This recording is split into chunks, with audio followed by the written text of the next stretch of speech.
Le 16h, bienvenue si vous nous rejoignez sur LCI. Comment lutter contre le terrorisme dans nos villes, dans nos quartiers au quotidien? Les maires européens face au terrorisme, thème d'une conférence aujourd'hui à Nice. Conférence en présence du ministre de l'Intérieur Gérard Collomb. Eh bien, on en parle de ce thème aujourd'hui avec nos invités en plateau. Driss Ait Youssef, président de l'Institut Léonard de Vinci, spécialiste de sécurité globale. Stéphane Peu, député PCF et France Insoumise de Seine-Saint-Denis. Vous étiez maire adjoint de la ville au moment des attentats de 2015. Et Julien Arnaud, journaliste au service politique de LCI. Bonjour. Rebonjour et merci à tous les trois d'être là. Gérard Collomb est donc attendu à Nice où se tient une conférence sur la lutte antiterroriste. Une quarantaine de maires européens sont présents, Julien, parce que oui, la menace terroriste, elle est toujours présente. Gérard Collomb, encore ce matin, expliquait 12 attentats déjoués depuis le début de l'année. Oui, c'est la parole du ministre de l'Intérieur qui fait des points réguliers justement sur les attentats qui ont été déjoués les mois précédents. Et cette réunion à Nice, Christian Estrosi l'avait demandé, vous en souvenez sûrement, au lendemain de l'attentat à Barcelone, puisque le maire de Nice avait demandé à ce que soient réunis les maires de villes européennes et françaises, en l'occurrence autour de Nice, pour essayer aussi d'avoir des budgets alloués pour lutter contre le terrorisme. Donc là, on est à on va dire, l'échelle européenne, même il y a des villes du bord de la Méditerranée qui sont extrêmement présentes, mais vous le disiez, ce qui est important aussi et parfois beaucoup moins abordé, c'est ce qui se passe dans les villes, dans les quartiers et aussi dans les campagnes. Et ça, c'est extrêmement important, comment les maires se mobilisent et font pour éviter ces radicalisations. Quand elles sont là, tenter de lutter contre. Et tout ça, c'est aussi un enjeu qui sera abordé pendant ce week-end à Nice. Stéphane Peu, nouvelle loi antiterroriste, fin de l'état d'urgence, c'est une bonne chose? La fin de l'état d'urgence, c'est une bonne chose, puisque par définition, un état d'urgence, c'est un état d'exception et il ne peut pas être durable. Et donc, le président de la République, le candidat Emmanuel Macron, puis le président de la République avait dit qu'il sortirait de l'état d'urgence. On sait la menace terroriste élevée, mais on la sait aussi durable. Et donc il faut que nous trouvions les moyens de retrouver notre état de droit et de gagner en efficacité dans la lutte contre le terrorisme. Et dans cette nouvelle loi, il y a des choses faites pour les villes, finalement, puisque c'est ça là dont on parle, arrêter que ce soit finalement l'État forcément, mais les municipalités elles-mêmes. Non, assez peu.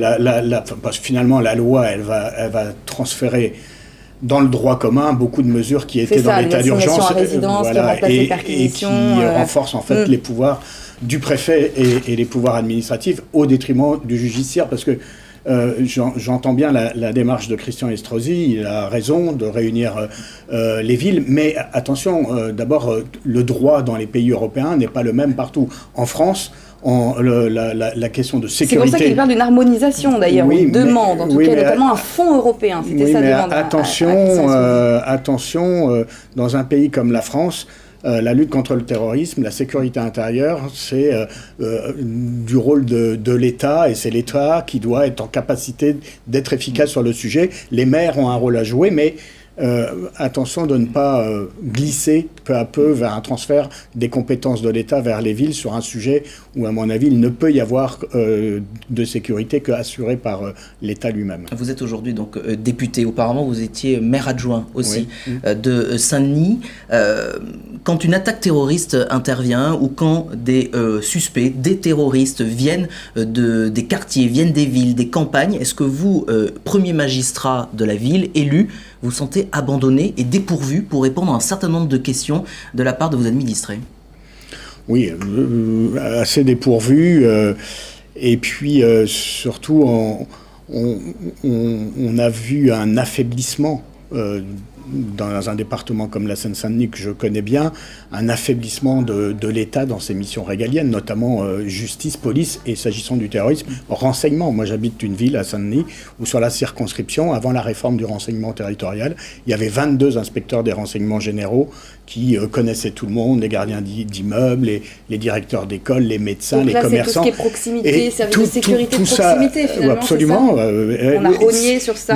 Même d'une certaine manière, la police de proximité, qui n'était pas une police de renseignement, mais qui était un capteur des signaux faibles par sa proximité justement avec le terrain. Aujourd'hui, dans les quartiers de Saint-Denis, aujourd'hui, il y en a moins maintenant qui partent en Syrie, mais quand il y a 3-4 ans, il y avait des départs en Syrie, Les élus locaux étaient au courant, souvent les gardiens d'immeubles ou les commerçants, mais c'est nous qui remontions les informations parce que le service de renseignement tel qu'il avait été restructuré par Nicolas Sarkozy était incapable de... Vous remontiez les renseignements, mais est-ce que vous aviez des retours? C'est-à-dire, est-ce qu'à un moment donné, il n'y a pas une impuissance de l'élu? De toute façon, on est sur ce sujet assez désemparé. L'élu local est assez désemparé dans la mesure où on est sur une mission... purement une mission d'État qui en plus a des obligations de confidentialité et donc on remonte des informations mais on a rarement le retour et on se retrouve souvent aussi avec un État et une police et une justice assez exsangues et qui fait que malheureusement il y a beaucoup de trous dans la raquette. Ouais. Driss Saïd Youssef, vous avez travaillé me semble-t-il un peu sur les politiques de la ville et tout ce qui se fait en matière de lutte antiterroriste. Il y a des choses qui manquent clairement pour les villes et les municipalités. Il y a des points particuliers où en effet peut-être il y a ce qu'on dit un espèce de flou en fait finalement. Moi je connais très bien Stéphane Peu comme élu très engagé à Saint-Denis. Je pense que ce qui manque c'est un cadre très clair. Et je pense qu'on berce souvent d'illusions les élus locaux avec des prérogatives qu'on semble leur donner mais qui n'ont pas.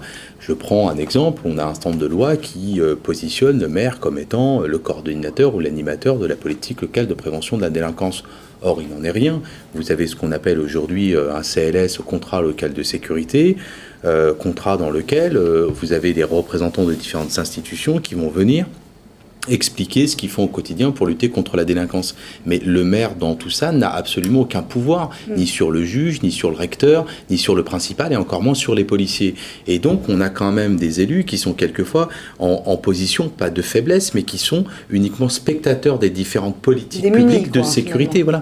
Et dans le même temps, quand on parle de cette loi sécurité intérieure et lutte contre le terrorisme, ce sont des dispositions à la disposition, encore une fois, soit du préfet ou de l'autorité judiciaire, mais dans le même temps, ce n'est pas suffisant si on veut lutter efficacement contre le terrorisme. Le président de la République, Emmanuel Macron, le disait dans un grand entretien, dans un hebdomadaire connu, qu'il fallait lutter sur le plan sécuritaire, éducatif et économique.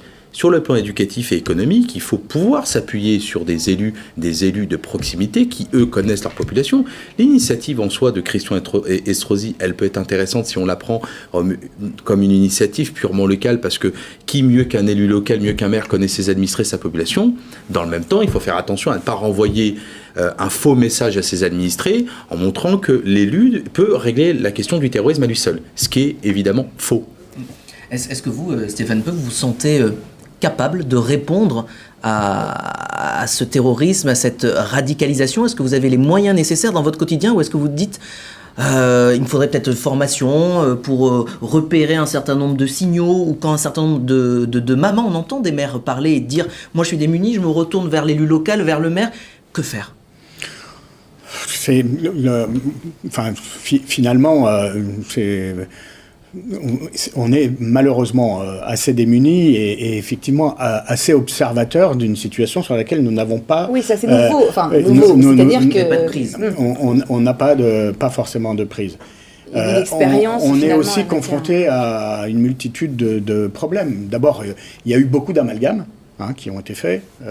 Des signaux de radicalisation ne disent pas forcément des signaux avant-coureurs de passage à l'acte terroriste. Donc on a aussi, nous, maires et élus locaux, beaucoup travaillé à l'unité de la communauté locale, notamment quand on a été confronté à des attentats comme ceux du Stade de France, ou même 8 jours après à l'intervention du RAID pour aller chercher à Baoud.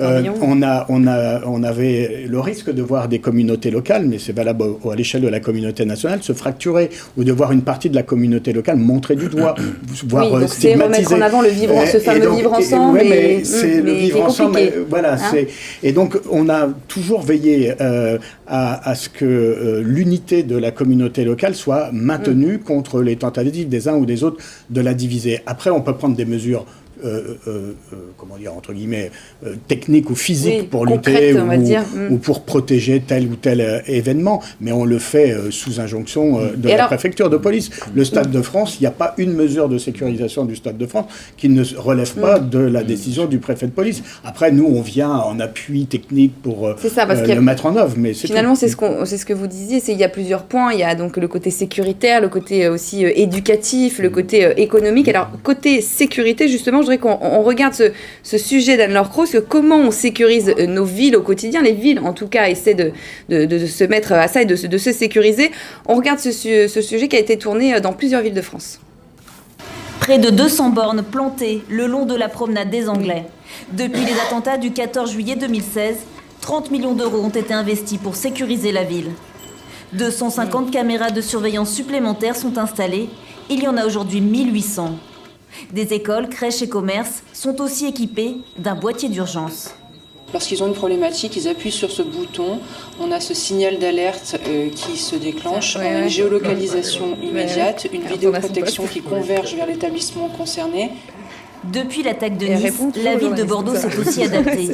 Ici, plus de 4 km de promenades sur les quais ont été réaménagés. Ils ont été entièrement protégés avec des blocs béton ou des rails dont l'esthétique est certainement d'ailleurs de temps en temps contestable, mais dont l'effet en matière de sécurité est total. Ce dispositif coûte plusieurs dizaines de milliers d'euros. À Strasbourg, c'est en forteresse que le centre-ville peut se transformer. Quelques secondes et le quartier de la cathédrale ou le marché de Noël, par exemple, peuvent être bouclés. La ville installe des bornes sur les accès qui mènent à Lille en plein centre et met en place sur les voies de tramway des fossés anti-intrusion. C'est flexible parce qu'on peut isoler une zone par rapport à une autre. C'est très rapide. Sur demande radio d'une autorité, que ce soit la préfecture, que ce soit la police nationale ou la police municipale, on peut monter et isoler une certaine partie. On peut rebaisser. Un dispositif qui coûte plus de 600 000 euros. À Paris, dans les lieux fréquentés par les touristes, comme la Tour Eiffel ou le Louvre, les barrières et les blocs de béton font désormais partie du paysage. Alors, les blocs de béton, d'accord, mais on a l'impression, là, sécuriser nos villes, c'est un peu, j'ai envie de dire, traiter la conséquence, peut-être, c'est-à-dire, la conséquence de la personne déjà radicalisée, déjà terroriste, qui va venir et qui va essayer de commettre un attentat. Mais on est obligé de passer par ça, forcément, de toute façon, la sécurisation des villes. Forcément, on est obligé de passer par la sécurisation des villes de manière différente. Mais ça ne traite pas le problème, finalement. Mais ça ne traite pas le problème. Mais les élus locaux ont besoin de protéger. Et c'est là qu'on a une vraie difficulté, mais d'ordre un peu plus général, vous allez voir, c'est qu'aujourd'hui, les élus locaux sont obligés de faire ce qu'on appelle de la prévention situationnelle au travers d'un certain nombre d'études d'impact sur comment on va sécuriser tel point qui sont des points sensibles. À côté de ça, et si vous le replacez d'un point de vue un peu plus global, c'est-à-dire que la relation en matière de sécurité entre l'État et les collectivités, elle ne se traduit que par des transferts de missions et par conséquent des transferts de charges financières. Je prends le cas, il y a une dizaine d'années où les villes de gauche ne créaient quasiment pas de police municipale. Aujourd'hui, ça devient légion. Aujourd'hui, y compris des communes de gauche, vont armer leurs policiers municipaux. Aujourd'hui, les communes, y compris des communes de gauche, vont investir sur de la vidéosurveillance. Tout ça, ce sont des équipements, des outils qui sont censés être, en principe, la prérogative exclusive de la puissance publique, au travers de sa puissance, au travers de son obligation de sécurité, etc. Et donc, on va transférer aux collectivités des charges financières, en plus des missions. C'est ça, on augmente du coup les budgets de sécurité. Bien sûr. C'est comme ça sans que le maire n'ait la moindre début de commencement de mission en matière de lutte contre le terrorisme, parce que le maire ne peut agir que dans le cadre de ses police administrative, de ses pouvoirs de police administrative, et certainement pas au travers d'un pouvoir de police judiciaire. Et sans compenser sur un autre budget, évidemment, si... Non, puis non, bien sûr. Enfin, c'est des transferts de charges non compensés. Il y en a beaucoup en ce moment. Et aussi sur les questions de sécurité, effectivement, avec ce paradoxe en plus, c'est que on demande aux maires d'être de plus en plus opérationnels sur des mesures de protection, sans qu'ils aient vraiment les pouvoirs de conduire cette politique. Et heureusement d'ailleurs, parce que moi je reste attaché à ce que la sécurité publique, comme la justice, reste une mission régalienne de l'État dans un pays comme la France. Alors après, faut faire aussi attention, c'est une quête sans fin, la sécurisation des lieux. C'est ce que vous disiez en voyant le sujet. C'est finalement sans fin de rajouter des blocs de béton, et puis finalement, est-ce que... Qu'est-ce qui relève dans ces dispositifs de ce qui est nécessaire pour se protéger et pas tomber dans la paranoïa, c'est ça que vous voulez dire? Oui, parce que regardez, je vais prendre l'exemple de la Tour Eiffel. On va mettre un mur autour de la Tour Eiffel. Mais ça n'empêchera pas quelqu'un avec un couteau s'il veut venir d'une part, et puis d'autre part, le public, quand il ne sera pas une cible à l'intérieur, il restera une cible à l'extérieur, puisque il y a toujours un dedans et un dehors, un mur. Et puis demain, si les terroristes ne sont plus à pied, mais agissent par drone, par exemple, qu'est-ce qu'on fera? Il faudra mettre la Tour Eiffel sous cloche. Enfin, on peut aller à l'infini. Donc il y a beaucoup de dispositions de ce type qui visent plus à rassurer l'opinion publique, à bon compte, j'ai envie de dire, entre guillemets, alors qu'on sait que la lutte contre le terrorisme, je répète, qui est une menace élevée et durable, doit faire en sorte que notre pays s'attaque au problème différemment, par des mesures de prévention de la radicalisation, ce qui est le parent pauvre des politiques publiques aujourd'hui, mais également par des mesures tournées vers l'efficacité. Et l'efficacité dans ce domaine-là, c'est quand même, on y revient toujours, je suis désolé, mais c'est quand même aussi beaucoup une politique de moyens. Or, ni la loi qui est actuellement en discussion à l'Assemblée, elle ne dit rien de la prévention, elle ne dit rien des moyens pour la police et la justice, elle ne dit rien de comment on va retourner à un renseignement efficace et capable de s'adapter à ce qu'est le terrorisme aujourd'hui. Et il ne dit rien non plus, mais ça c'est encore un autre sujet, de la solidarité effective que notre pays doit aux victimes du terrorisme, qui est aussi un problème. Pour parler de points extrêmement précis, quels moyens a la municipalité par rapport au lieu de culte, quand il considère que peut-être en effet une mosquée peut être une mosquée à tendance radicale, où on prêche un islam radical, sur la fermeture notamment de ces mosquées?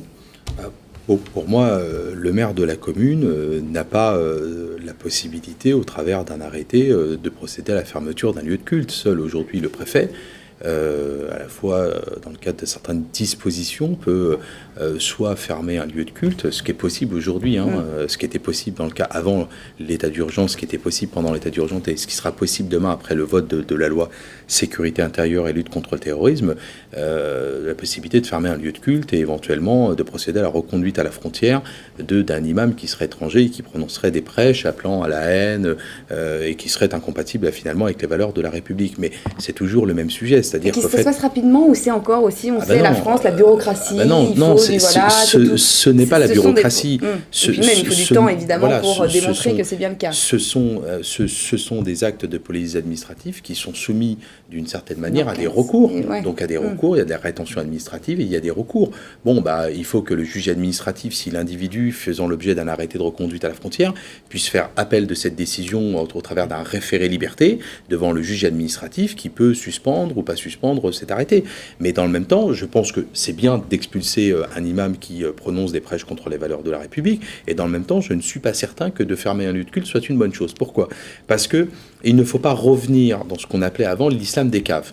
Et aujourd'hui, nous sommes tous d'accord sur le fait que 99% des musulmans de France vivent leur religion dans la paix absolue. C'est pas la mosquée qu'il faut fermer, c'est enlever l'imam et en mettre un autre qui... Enlever l'imam. S'il est étranger, il faut l'expulser sans délai. Et s'il est français, il faut d'abord engager une poursuite. Le code de procédure pénale regorge de dispositions permettant de poursuivre cet individu. Et puis l'autorité judiciaire peut parfaitement procéder à son éloignement, soit par une mesure pénale ou soit par une mise en détention.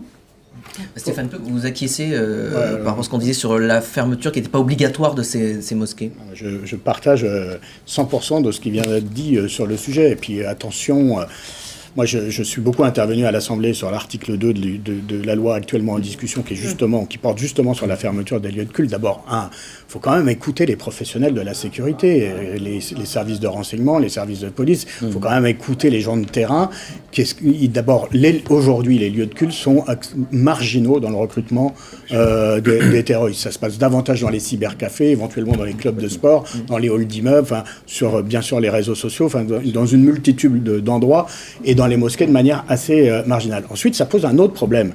C'est que surtout ne pas revenir à l'islam des caves, surtout ne pas faire d'amalgame. Parce que quand dans une mosquée, vous avez 1, 2 ou 3 personnes, imam ou pas imam, qui propagent la haine ou qui appellent au djihad, pour dire les choses très, très simplement. Il y a tous les moyens dans le droit pénal français pour aller poursuivre ces 2 ou 3 personnes et les mettre hors d'état de nuire, les expulser s'ils sont étrangers ou en tout cas les arrêter. Mais pourquoi punir collectivement toute une communauté, si ce n'est de faire un amalgame entre les agissements d'un ou deux et de l'ensemble des fidèles.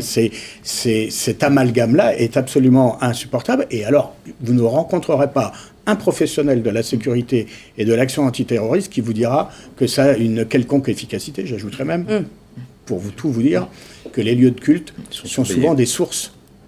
Et ce qu'il faut justement, c'est garder ce lien de confiance, entretenir justement ce lien de respect tout simplement avec les citoyens français, quelle que soit leur religion, et aussi pour qu'ils viennent peut-être vous en informer, parce que c'est ça aussi pour la municipalité, l'importance de toujours créer ce lien avec toutes les communautés évidemment de sa ville, mais pour qu'on puisse se sentir en confiance et venir dire attention, là je pense qu'il y a une personne radicalisée. Est-ce que ça vous arrivez justement à entretenir ce lien J'ai été confronté à un problème comme ça sur Saint-Denis il y a maintenant 2 ans.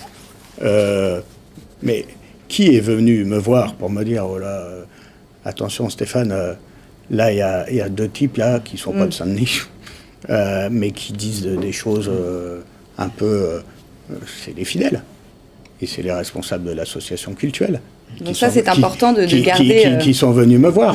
Et moi, avec eux, nous sommes allés voir le responsable du renseignement territorial du département. J'ai alerté le préfet. Voilà. Après, les choses se sont... Ces associations, justement, de terrain, ceux qu'on a appelés pendant de très nombreuses années les grands frères, ils font ce travail-là, ils viennent vous voir? Ouais, alors bon, les grands frères, c'est encore un autre... Non, mais parce qu'on en a beaucoup parlé, il y a beaucoup... Oui, mais bien sûr, mais nous avons une communauté nationale en France qui est faite de la diversité et des origines. À Saint-Denis, nous avons des habitants qui viennent qui ont 130 nationalités différentes. Et moi, ce que j'observe, c'est que vous avez une formidable responsabilité de la communauté locale, avec sa diversité d'origine, qui se mobilise pour être utile à la lutte contre le terrorisme, autant que comme témoin ou comme de tel ou tel propos ou de tel ou tel acte. Donc, très franchement, le pays a... C'est ce qu'il faut mettre en avant, d'ailleurs, de toute façon. Oui, bien sûr. Pardon. Pardon. Mais simplement, j'ai aussi un peu le sentiment, parce qu'il faut aussi qu'on se dise les choses franchement, qu'on légifère quelquefois un peu en retard. C'est-à-dire qu'aujourd'hui, ces individus qui fréquentent de manière trop dangereuse des mouvances un peu djihadistes, un peu islamistes, ne fréquentent plus les mosquées. Parce qu'ils savent très bien que les mosquées aujourd'hui, il y a un certain nombre de vigiles. On a toujours un peu un temps de retard, c'est ça, où on s'adapte aussi. On a un petit peu un temps de retard, y compris aujourd'hui sur des moyens d'interception électronique. Il faut analyser les nouveaux comportements aussi. Voilà, c'est-à-dire qu'aujourd'hui, les individus ne communiquent plus forcément avec leur téléphone ni par leur messagerie, parce qu'ils savent très bien qu'aujourd'hui, la messagerie Telegram, aujourd'hui, c'est une messagerie qui est scrutée par les services de renseignement, à tel point que, y compris dans des revendications un peu à titre posthume, ils vont vraiment poster de la revendication à la dernière minute, parce qu'ils savent très bien que s'ils postent la revendication 3-4 jours avant, le type a une chance de se faire attraper. Donc ce sont aussi des individus qui s'adaptent. Et aujourd'hui, la plupart des réflexions que nous avons avec un certain nombre de spécialistes des questions de sécurité, on est tous unanimement d'accord sur le fait que ce sont des individus qui ne se fréquentent plus dans les mosquées. Ces individus qui posent un problème pour l'ordre et la sécurité publique ne se fréquentent plus dans les mosquées. Partons de ce principe, fermer une mosquée, je vois pas ça. Ça n'apportera rien sauf à pousser un certain nombre de fidèles vers ce qu'on appelle de l'islam politique. C'est ce qui nourrit l'islam politique en France, ce que nous ne voulons pas voir. Alors, concernant les maires, on ne va pas parler notamment, par exemple, d'Internet, parce qu'on sait que, évidemment, Internet est un lieu de radicalisation. Là, pour le coup, évidemment, au niveau de la mairie, de la municipalité, c'est compliqué, il n'y a pas grand-chose à faire. En revanche, sur l'encadrement, le suivi des jeunes, notamment dans les quartiers, est-ce que là aussi, vous arrivez à être en lien, notamment avec Je pense peut-être à des associations de jeunes, d'aides de quartier qui aident ces jeunes et qui, Est-ce que c'est facile aussi pour vous, là, en tant que municipalité, d'avoir ce lien avec ça et de créer ou de mettre en avant l'initiative de ces associations ? Oui, c'est tout le volet prévention qui est absolument nécessaire. Alors, il y a beaucoup de vigilance chez nos éducateurs sportifs, dans l'éducation nationale, dans les quartiers. Mais après, tout ça ne fait pas une politique. Et je disais tout à l'heure que c'était une impasse totale du projet de loi que tout le volet prévention. On a, par exemple, une protection judiciaire de la jeunesse qui suit les jeunes parce qu'on sait aussi que la limite entre la délinquance et parfois la radicalisation, elle existe. On sait qu'il y a des liens.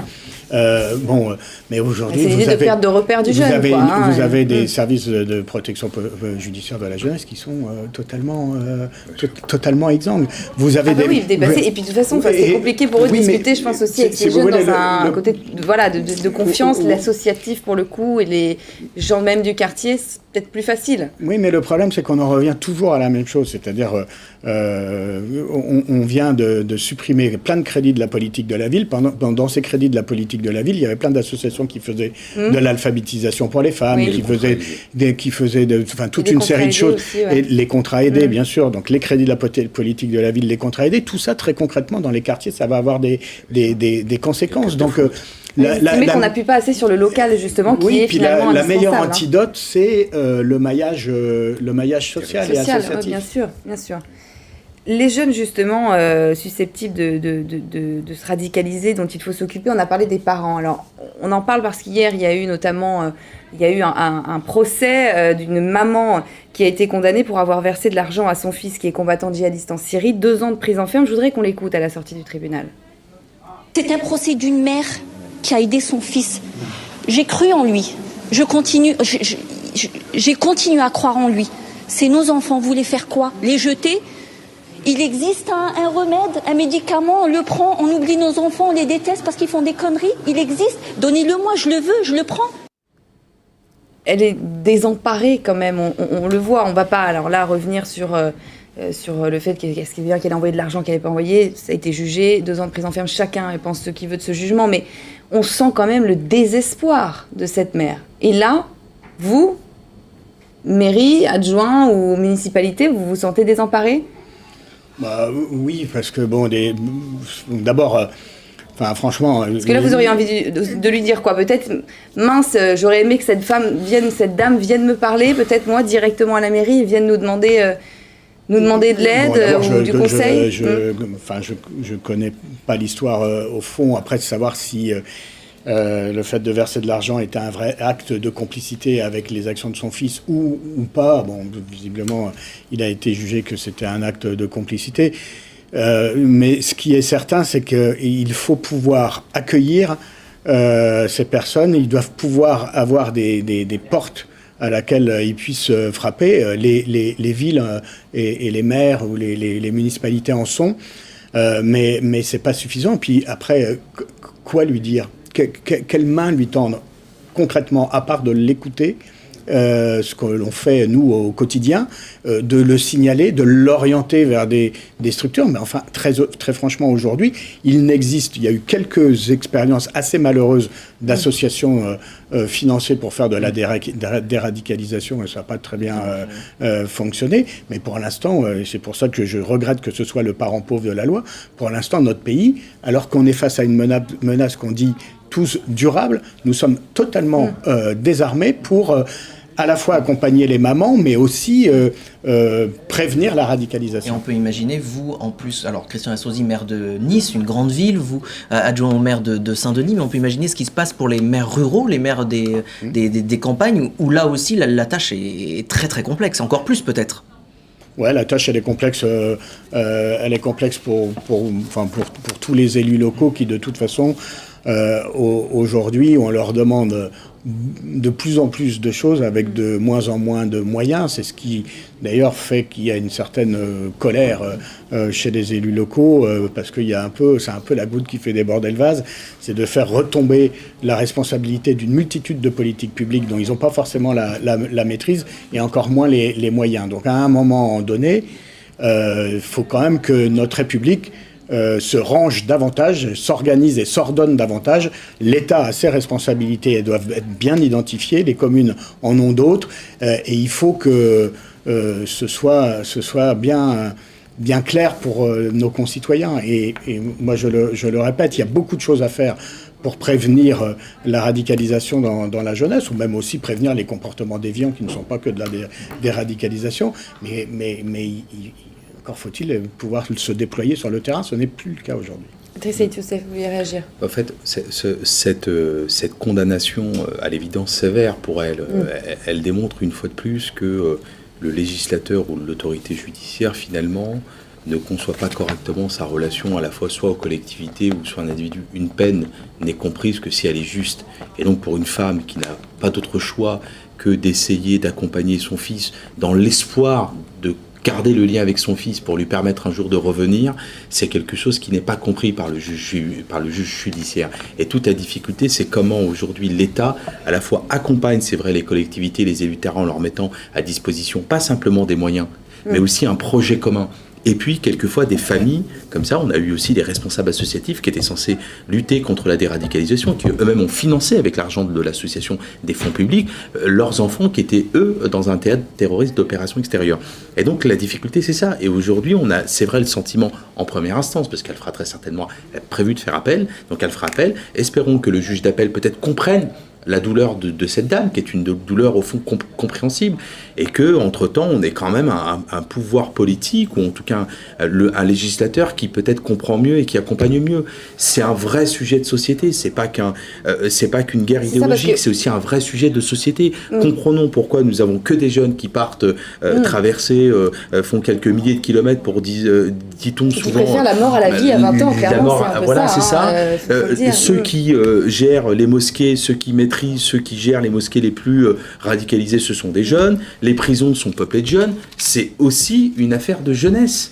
Et tant qu'on n'aura pas compris ça, tant qu'on n'aura pas compris finalement le parcours, le cheminement d'un jeune qui ne trouve plus de projet de vie, projet de société, projet professionnel, on aura un certain nombre de dérives. Et si aujourd'hui c'est l'islam politique, l'islamisation, le djihad, ça sera probablement demain autre chose. En tout cas, au niveau des parents, il y a peut-être quelque chose... Parce qu'il y a aussi des nouvelles choses que finalement, ça fait jurisprudence. C'est-à-dire que c'est quelque chose qu'on ne connaissait pas il y a 5 ans, parce que quand il n'y avait pas de jeunes combattants djihadistes, on s'aperçoit qu'il y a finalement d'autres conséquences qui arrivent, conséquences judiciaires, du coup, comme ce genre de situation-là, mais du coup, qui sont difficiles à anticiper aussi. C'est ça, finalement, peut-être. On a du mal à anticiper sur ces sujets. Vous, en tant que maire, en tout cas, est-ce que vous disposez plus... On a fermé les yeux pendant on a voilà, c'est ça aussi, bien sûr. Voilà, on a du mal à anticiper, on est dépassé aujourd'hui parce qu'on n'a pas assez anticipé. Mais totalement. Quand vous regardez juste, je fais une petite parenthèse, le livre de Jean-Michel Dequigny, c'est Marc Plongeon sur le chaudron français quand il raconte ce qui s'est passé à Lunel. Quand vous avez à un moment donné un petit gamin qui discute, qui est interrogé par des agents de la DGSI et qui explique à l'agent de la DGSI, attendez, François Hollande, il combat Bachar el-Assad et quand c'est nous, on est des criminels. Ah voilà. Bah ouais. Donc derrière, en effet, c'est tout un problème au niveau... et même peut-être dans l'éducation, est-ce qu'à l'école, là aussi, vous avez le moyen, vous, les municipalités en tout cas, d'essayer d'intervenir ? Parce que pareil, c'est pas partout pareil. On sait que niveau... Ce qui est un peu compliqué sur ce sujet, c'est que... c'est toujours tabou, c'est toujours délicat, on marche sur des œufs, parce qu'on sait ça. Il y a la lutte contre le terrorisme, c'est un problème de sécurité intérieure, et puis il y a notre jeunesse... parfois des phénomènes d'interprétation rigoriste de la religion, l'islam, mais pas seulement l'islam, parce qu'un jour, on parlera de certaines églises évangélistes qui se propagent dans les quartiers populaires et dans les banlieues populaires. Oui, c'est tous les extrémistes, de toute façon, on parle de religion, mais c'est extrême, bien sûr. Oui, des influences sur la jeunesse qui sont... Je ne parle pas de toutes ces églises, c'est pareil, il ne faut surtout pas faire d'amalgame. Mais on voit bien. Et alors... aujourd'hui dans l'enseignement scolaire. C'est pour ça que, par exemple, l'enseignement du fait religieux, de l'histoire des religions, est aujourd'hui absent des programmes scolaires. Il y a, je crois, 1 heure en tout et pour tout qui doit y être consacrée dans les collèges. Comment voulez-vous armer la jeunesse par rapport à toute une série de problèmes qui participent de la construction de leur personnalité si on ne les nourrit pas d'informations, de culture, d'éducation donc, à force de ne plus mettre l'enseignement du fait religieux et d'histoire de religion à l'école, et d'aller vers un enseignement uniquement basé sur les fondamentaux, lire et compter, et on risque aussi de créer des cerveaux plus disponibles pour les propagateurs de mort et de haine. Pour conclure cette émission, alors vous n'êtes pas maire, ni l'un ni l'autre, mais clairement, ce que j'entends et ce que je comprends, c'est quand même qu'il y a toujours, et on en revient bien sûr au nerf de la guerre, un manque de moyens, clairement, pour les municipalités, pour faire face et pour en tout cas lutter contre le terrorisme et faire surtout de la prévention aussi. C'est plus important. Enfin, en tout cas, c'est très important. Le manque de moyens, il est à tous les niveaux. Une fois qu'on va avoir voté la semaine prochaine la loi sécurité intérieure et lutte contre le terrorisme, on va aborder la loi de finances. Alors, je suis très impatient de voir quelles conséquences il va y avoir sur le budget de la justice et sur le budget de la police dans la loi de finances des mesures qu'on prend sur la sécurité intérieure. Bien à suivre en tout cas. Merci à tous les trois d'avoir participé à cette émission et vous restez sur la chaîne Info. Tout de suite un nouveau journal.